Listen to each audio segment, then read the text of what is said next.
میرا بچہ ہے معذور ہے، اس کا ایک ہاتھ سے معذور ہے، تو اس کی یہاں انٹری ہوئی، اس کی یہاں فائل بنی ہوئی ہے، تو 2 تاریخ کو یہاں پہ راشن ملتا ہے جو معذور وغیرہ ہیں جو پرانے ہیں۔ تو 2 تاریخ کو ہم لوگ یکم رمضان کو آئے تھے، تو رش بہت زیادہ تھی، تو کچھ لوگوں کو ملا، کچھ کو نہیں ملا، تو کچھ کو انہوں نے پرچی وغیرہ بنا کے دی کہ آج ٹائم ختم ہوا، آپ نیکسٹ آئیں، ڈیٹ دی ہوئی ہے، تو اس ڈیٹ پہ ہم آج آئے ہیں۔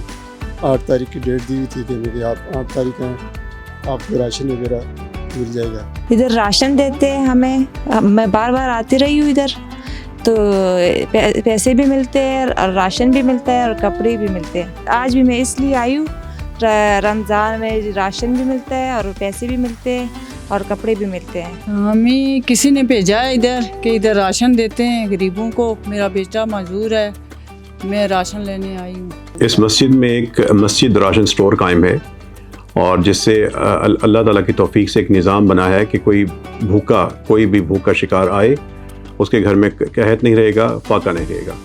ہر ماہ 500 بیوہ خواتین کو، ان کے یتیم بچوں کو یہاں سے راشن ملتا ہے، اور عید میں 4000 افراد کو انشاءاللہ تعالیٰ چاند رات تک راشن ملے گا۔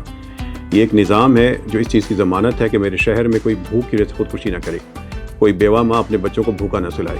اور الحمدللہ یہاں پہ صبح و شام ہمارے پاس ایسے افراد آتے ہیں جن کے واقعی بچے بھوکے ہوتے ہیں، وہ راشن لیتے ہیں، کھانا لیتے ہیں اور چلے جاتے ہیں۔ جو تمام غذائی اجناس ہیں جیسے چاول ہے، چینی ہے، دالیں ہیں، مسالے ہیں، ساتھ گوشت ہے، آٹا ہے، یہ سب چیزیں فراہم کی جا رہی ہیں۔ جو ہم خود کھاتے ہیں اسی معیار کی چیزیں آگے پرووائڈ کر رہے ہیں۔